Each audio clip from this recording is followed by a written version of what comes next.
I think it would take a few rounds. Really? But yeah. First of all, Jake is a lot bigger. Jake's a lot bigger. But what weight would they fight Well, at? I don't think Jake is getting anywhere lower than 205 pounds.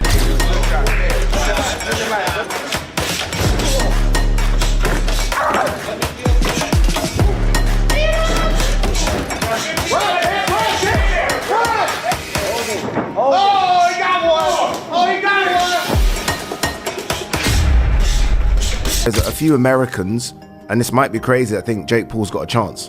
And I know that sounds crazy, but I do think that there are, where I don't believe anyone over here thinks this goes more than around 2 max. Joe Rogan was stunned after seeing Jake Paul's new physique ahead of the Anthony Joshua fight. He pointed out how focused, disciplined, and physically sharper Jake looks compared to any of his past camps. Rogan reminded fans that Jake has already fought real fighters before, even if some were near the end of their careers, and still trains seriously every time. He also mentioned that Joshua getting closer to age 40 changes the dynamic of this matchup. Rogan says this transformation makes the fight far more interesting, and he genuinely wants to watch how everything plays out.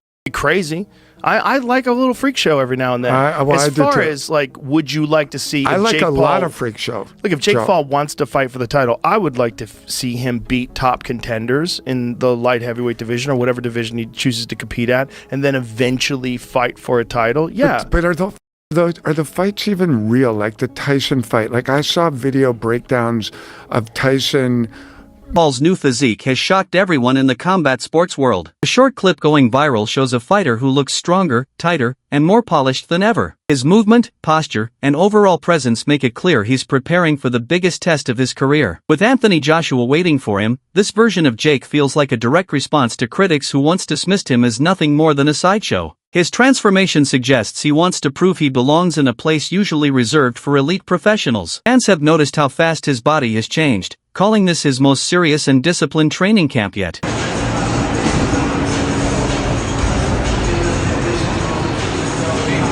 Former world champion Andre Berto adds a surprising twist to the conversation. While he admits most fans expect Joshua to win by knockout, he warns that it's not that simple. Joshua hasn't delivered many dominant performances recently, and Berto says that inconsistency makes the matchup unpredictable. On the other side, Jake is surrounded by a strong team that pushes him to use his youth, power, and conditioning. Berto believes the outcome depends heavily on which version of Joshua shows up on fight night. With Jake improving and staying focused, Berto says the fight could realistically swing in either direction. I think you our baby. Like, you one of the first ones, and he gonna always take care of Bert. But then Floyd was as massive as he was. So how you split, how you do that? No, I mean, one thing with Al's always gonna, he got loyalty to, he got big loyalty to Floyd as well. Because they made so much money together. But, it's funny how, he can say whatever he want to say. You know what I'm saying? It's funny how that, how the fight got, it kind of came about, but they had the Pacquiao and Floyd fight. We all go up there, we check the fight out, good situation.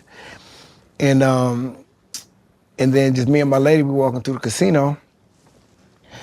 What's his name? Rodney Jerkins. Yeah, right. You know what I mean? Rodney Jerkins, big music producer. Yeah. Y'all can talk to him and ask him. Yeah. Rodney Jerkins. Some analysts are breaking down Jake Paul's preparation from a financial and strategic angle. They highlight how Jake has been sparring with real heavyweights, gaining valuable experience while feeling true heavyweight power. These sessions help him handle pressure, adjust timing, and stay calm under big punches, skills he will need against Joshua. But the heavyweights sparring with him also benefit. Training with a high-profile name like Jake pays far more than normal camp work. So these sessions become a mix of real learning and real money, giving both sides something significant to gain.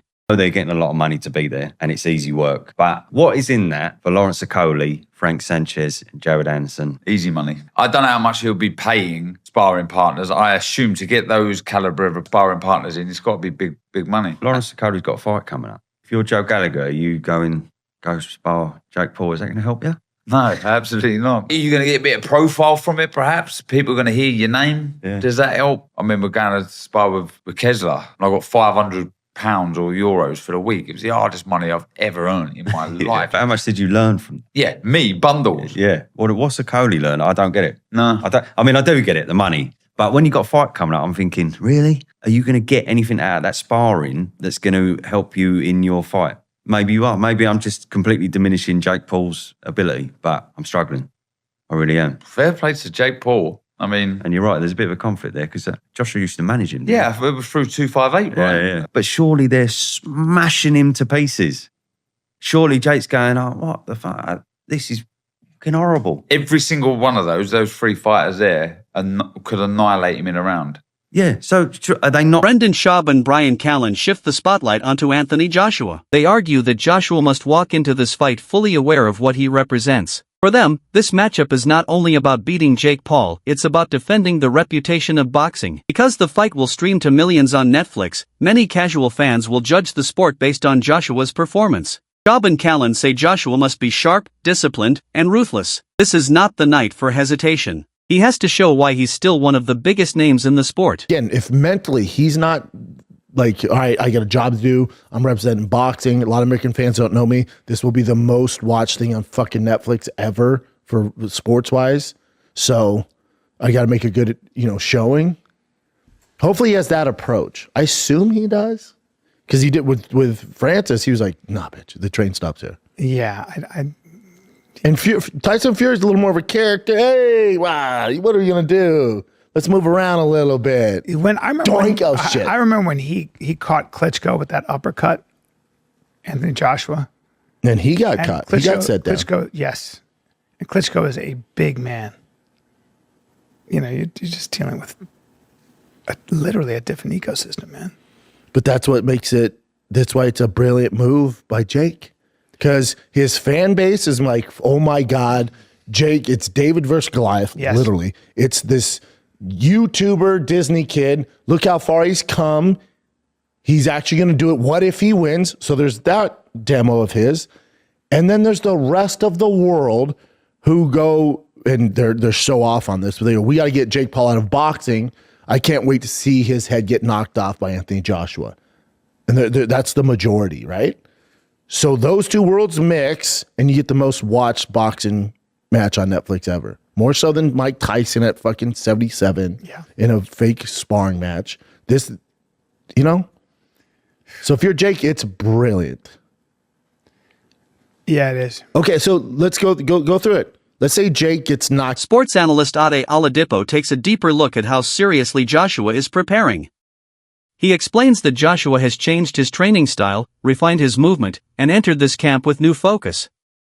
But at the same time, Oladipo says Jake isn't coming in blind either. Jake knows Joshua is making adjustments, so he has likely reinvented parts of his own game, trying new techniques, polishing his timing, and expanding his skill set. Oladipo believes both men are upgrading themselves specifically for this fight, which gives Jake a real chance to shock people.